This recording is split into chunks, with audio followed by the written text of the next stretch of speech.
Morning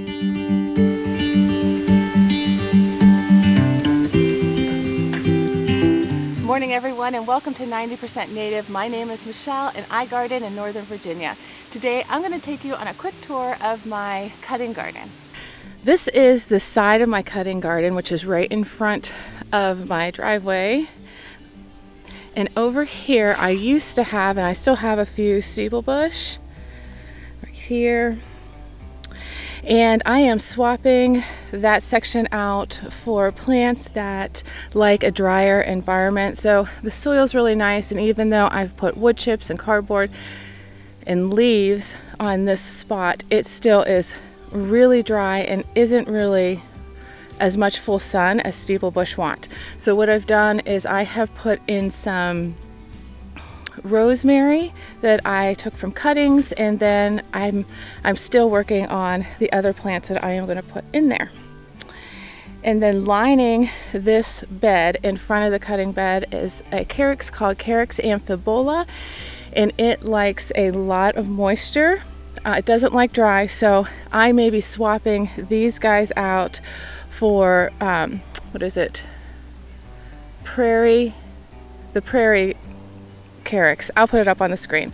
But anyway, in the cages right here, and there, I oak leaf hydrangea, which I think they're dead. I've moved them around for the past 4 years so many times that I thought this was going to be their ideal location, and I was wrong. So I think they might be dead. But surrounding those oak leaf hydrangeas, I have salvias. You can see here, the hummingbirds love these salvias and always make a visit over here. And then the great blue lobelia has died back. I still have some seed heads left up right there in that cage. The other ones were all brown, so I cut them back and then I just laid them in the bed so that they can decompose there and drop any extra seeds that they had in their seed heads. Then I have a volunteer redbud right here, which I will probably dig up and move somewhere else. And then 3 fuchsia peonies. And then my whiskey barrel pond is right here. And this is where I have my American water lily and blue flag iris, juncus effusis, and marsh marigold. And some of the dahlias seem to fall over here. So anyway, this is the bed on the outside of the cutting garden. And we come around, and then I have the bed lined with shrubby St. John's wort. It's also lined with Carex blanda, but you can't see that until the spring. It gets covered by the shrubby St. John's wort, which is actually probably a good thing, because when some of these Carexes get too much sun, they brown up earlier than what they normally would have in the woodland. So here is my shrubby St. John's wort. This will get cut back by about 50% in the late winter, and then I have the same thing over there. So this is my cutting garden coming up from the backyard, and here's a little sign I got from an artist off of Etsy, which I adore.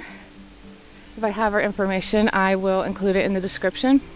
So in the cutting garden, I have 5 raised beds. On one side here I have an 8x4 bed, and then if I go over to the right, I have an 8x4 bed, and then behind that 8x4 bed I have a 4x12 bed. On either side of the front of the garden I have little mini triangular raised bed in there. So these beds go through a series of changes throughout the growing season. So in the beginning of the season, these were nigella and scabiosa and poppies.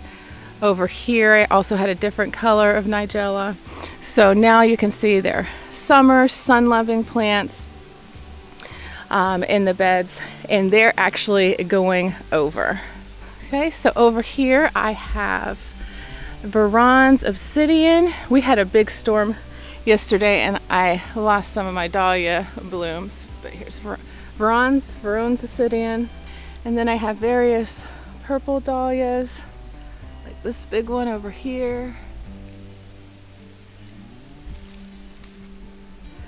So this bed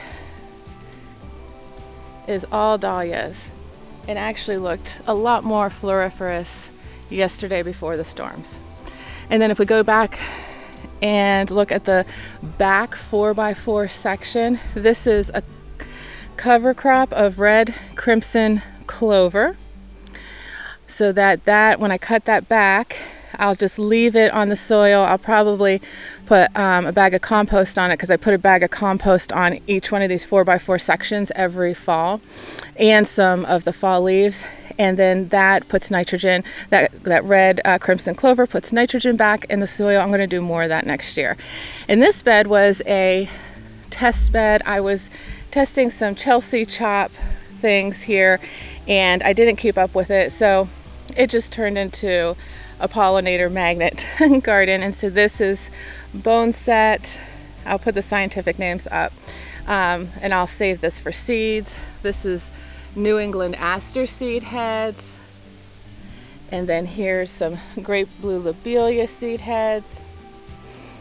There's a bunch of my dahlias that bent over in the storm.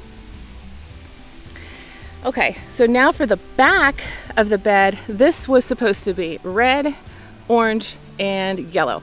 The yellow has come through, but the red was a huge failure. Huge failure.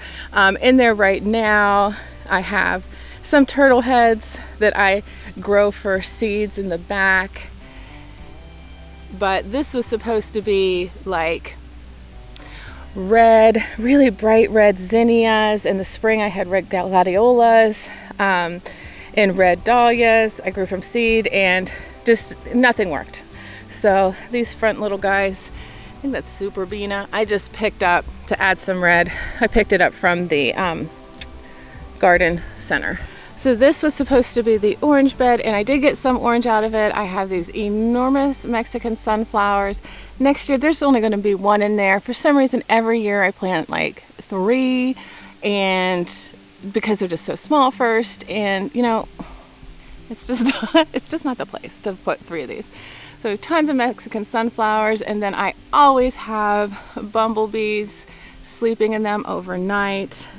Down here I have these little classic zinnias, and then a monster Bright Lights cosmos. I don't know what happened with this guy and why he got so huge, but anyway, he's kind of falling over after the storm. So that's the orange bed. Let's move him. This is the yellow bed, and in here I have giant marigolds, and then I have Rudbeckia triloba.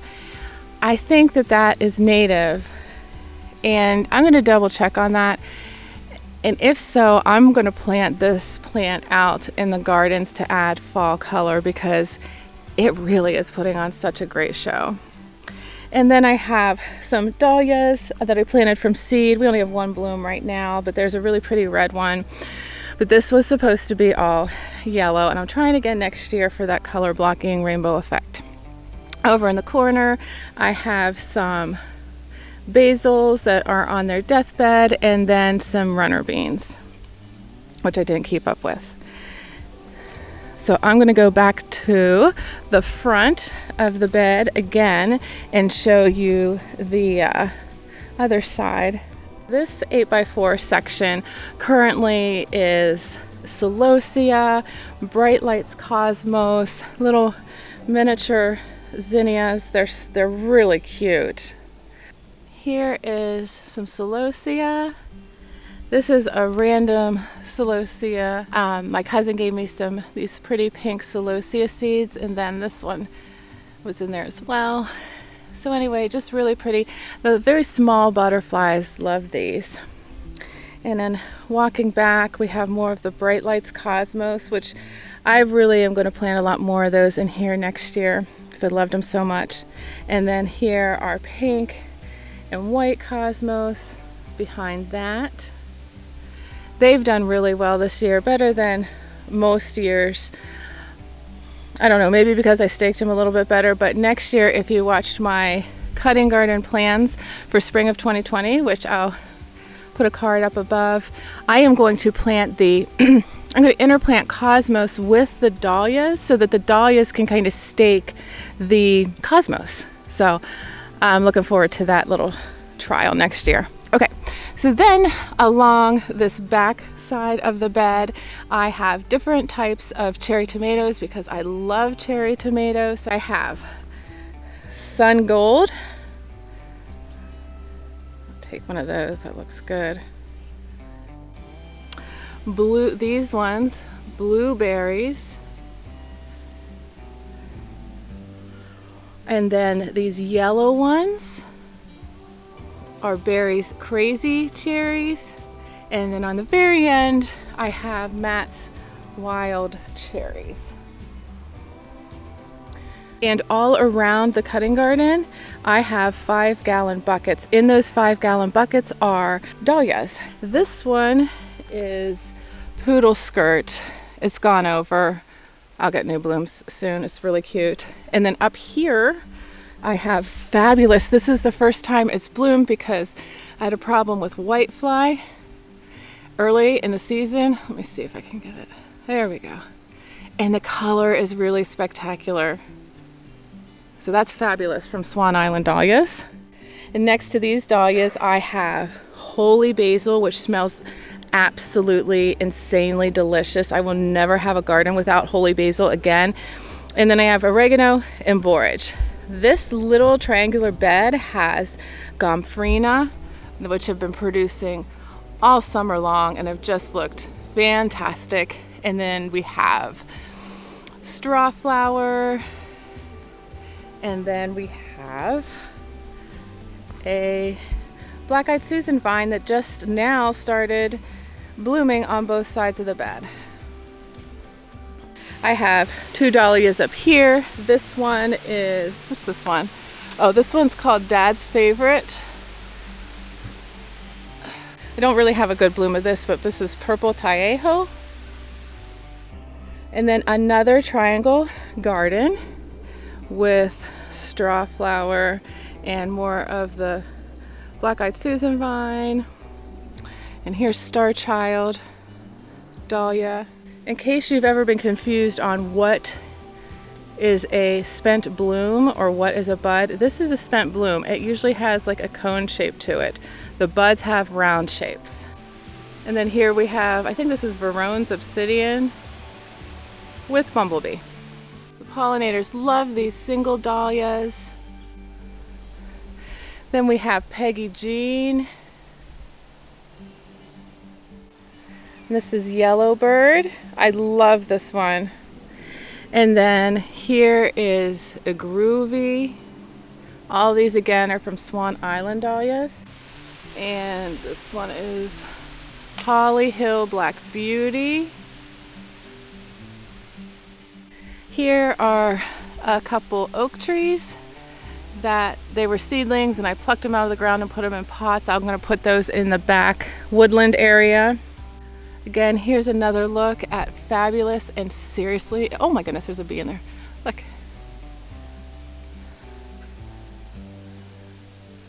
Just loving that dahlia. Okay, you go back. Well, that's it for the October tour of my cutting garden. Thank you so much for joining me, and we will see you again next time.